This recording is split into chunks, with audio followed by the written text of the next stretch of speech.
नमस्ते बच्चों, आज हम देखेंगे सर्वनाम। सर्वनाम क्या होता है? इससे पहली कक्षा में हमने संज्ञा देखा था, आज सर्वनाम पढ़ेंगे। सर्वनाम, सर्व मतलब सभी और नाम मतलब जैसे कि संज्ञा। हमने पिछली क्लास में देखा था किसी का नाम भी संज्ञा होता है। तो सर्वनाम क्या हो गया? सभी संज्ञा के स्थान पर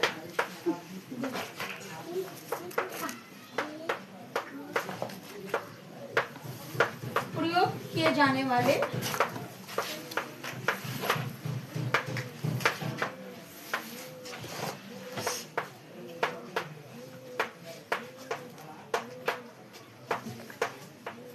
शब्द हमारे सर्वनाम कहलाते हैं।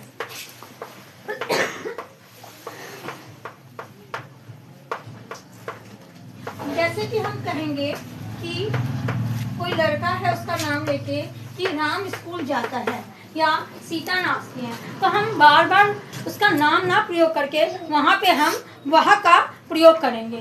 तो जैसे मैंने बोला कि मैं और मेरी बहन घूमती है, तो यहाँ मैं अपनी बहन का नाम ना लेके हम का प्रयोग कर सकते हैं। तो इन सब का प्रयोग करके थोड़ा सा वाक्य में सुंदरता देखने को मिलता है और बार बार हम एक ही शब्द को रिपीट करने से बचते हैं। तो वैसे ऐसे शब्द जो संज्ञा के स्थान पर प्रयोग किए जाते हैं उसको सर्वनाम कहते हैं।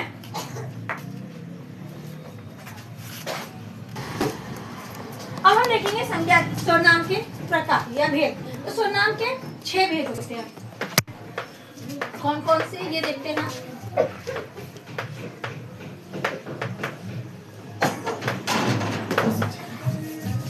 पहला हम देखेंगे पुरुषवाचक सर्वनाम।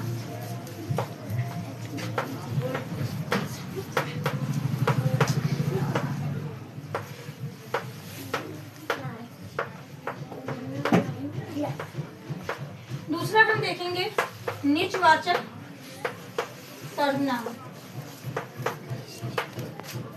तीसरा देखेंगे संबंधवाचक। बोलिए स्टार्ट कर। तीसरा देखेंगे संबंधवाचक सर्वनाम।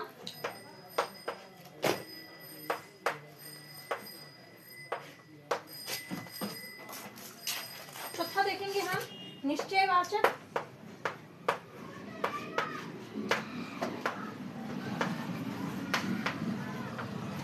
पांचवा देखेंगे अनिश्चयवाचक।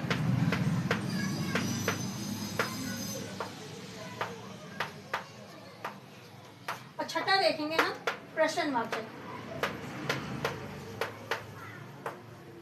अब हम एक एक सर्वनाम को ध्यान से देखेंगे। पुरुषवाचक सर्वनाम, इस सर्वनाम में किसी भी व्यक्ति को बोध कराया जाता है।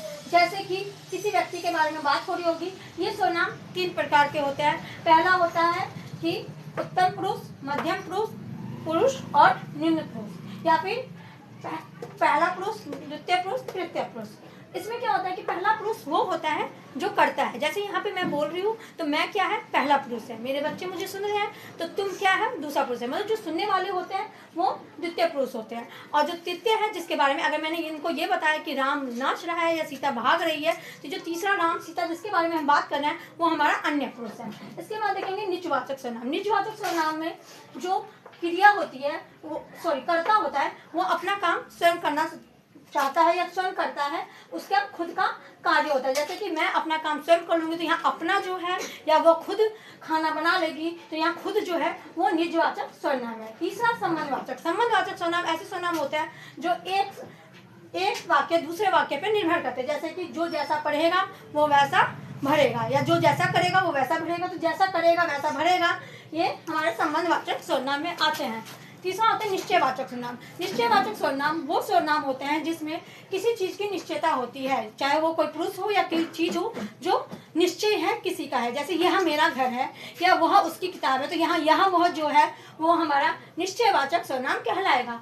पांचवा देखेंगे अनिश्चयवाचक सर्वनाम। अनिश्चयवाचक सर्वनाम ऐसे सर्वनाम होते हैं जिसमें कोई निश्चितता नहीं होती। जैसे मैंने वो कहा कि मुझे थोड़ा पानी दो, अब पानी कितना दो, थोड़ा, ज़्यादा भी कम भी, तो ये ज़्यादा कम थोड़ा बहुत ये सब सारे हमारे अनिश्चयवाचक सर्वनाम में आते हैं। जैसे कोई गेट के पीछे खड़ा है तो हमें नहीं पता गेट के पीछे कौन खड़ा है, तो वो अनिश्चितता हमारी शो करता है।